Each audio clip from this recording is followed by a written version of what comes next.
been done. Since there will be disclosure of information, it is no longer a safe haven. There were other safe havens, tax safe havens like Mauritius, Cyprus and Singapore. Now we have entered into a double taxation avoidance agreement with those also. The process takes some time, but one thing is for sure, that effective steps are being taken to ensure that this money comes back to India. One very important legislation that was brought, just allow me. No, I'm not saying. Yes, Carry is on. the Fugitive Economic Offenders Ordinance, and Yes. now the bill. What it does is it gives the power to the government to actually seize the property of a person who has fled the country.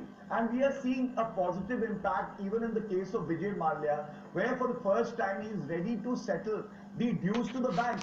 But not just settling the dues, he has committed an offence under the PMLA Act, Prevention of Money Laundering Act. Therefore, he needs to be behind bars, and our government will ensure that. So will you agree to his terms? He's asked you for permission. No, he says, let's get into the process. You're going to not. You're going to say we'll bring you back. Then we'll deal with you. Why. There is a civil liability that you need to return the money of the banks and of the common public. But what about the criminal liability that you need to face a sentence? And that is why the government has now filed a charge sheet. And there are many such cases. 30,000 crores of undisclosed income came into light and notices have been served. Okay. These are all some steps to show that we have the will to at least take action, not sit idle like the Congress. Is your attack misplaced?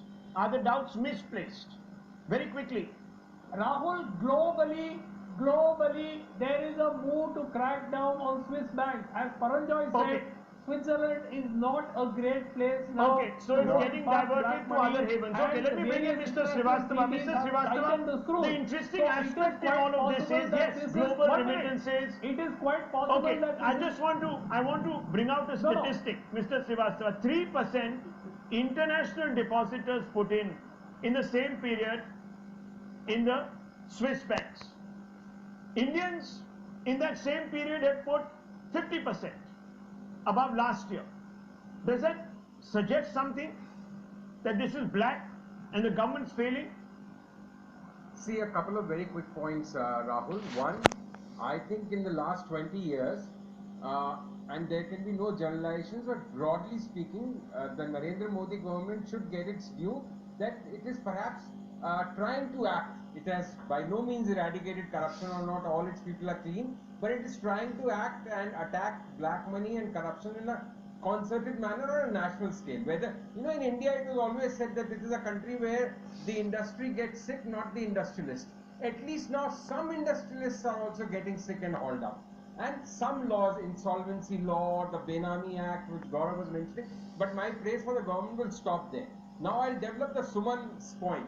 In the last 4 years, and Ruchir Sharma, well-known columnist, author, head of Morgan Stanley Emerging Markets based in New York, has said this more than once, that in the last 4 years, 23,000 millionaires have left India to invest abroad. Now, some of them may be facing the heat from the government, but it also is an indication of the kind of investment climate and the atmosphere of fear that is perhaps there, that such a large number of people are going outside. Maybe some of this money is that, but whether it is black or white can only be known when we have a breakup of this 7,000 crores. Allow me to say something. No, Mr. Srivastava made a very he made a very important point, and I just want to pick up on that. When this number was coming down, Mr. Bhatia, you held up that statistic, as you have just done, as a massive victory in the fight against black money.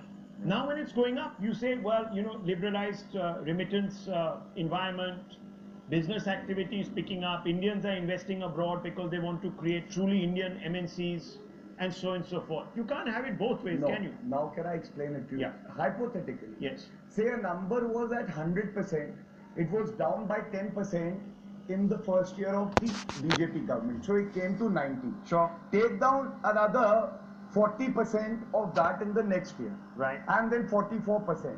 Yes. So the 100 number actually came down to maybe 15 or 20 after the 3 reductions. And now it is increase of 50% of that, first of all, right? Compare this to 23,000. I still think this government has achieved quite a bit. We still have a long way to go. So this is something... But banks are also forced to take a huge haircut. No, no. Under This this is scheme. not. This is not. So- This so, the insolvency code you have actually to- ensures you have that to- the money is recovered and all You have these to- NPAs how were much has been created in written the off? Congress Mr. government. Bhatia, doesn't apply to Air Mr. India. Bhatia, Air India, there is a reason. I'll tell How you much why. is What the is money the First of recovered all, versus Air the amount India, written off? yes. Are you waiting Air for India- people to reject the state